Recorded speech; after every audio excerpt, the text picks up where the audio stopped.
Słuchaj, mama mi kiedyś opowiadała, wiesz, jak ta jedna z tych wież się hajcła. Mało tego, jeszcze przy tym i organy zgorały. Potem cały rybnik się musiał składać na nowy.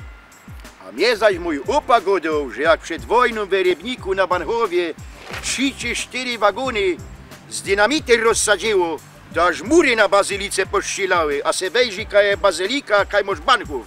No, siła musiała być pierunowo. A kto ci to godał?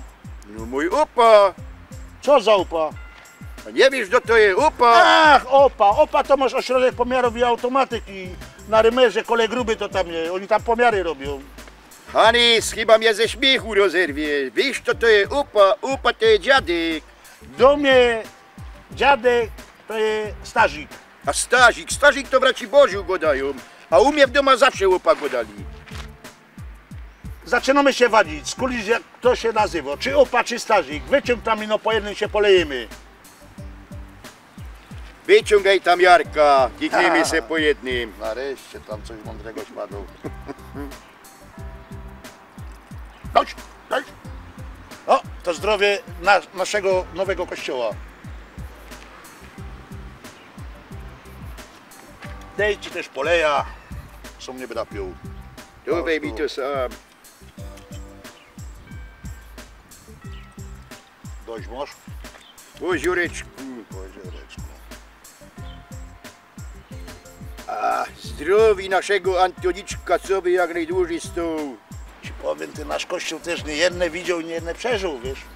Są lata, hopie. Ja, Hanys, ja. Polej na drugą nogę, a nie dziś. Stój, bo trzeba jeszcze zimioki moi naszkrobać. To polej mi też no jednego jeszcze. A idziemy ku chałupie. No to już zdrowie. Dawaj satyr frub, co to zakręca i walimy do domu.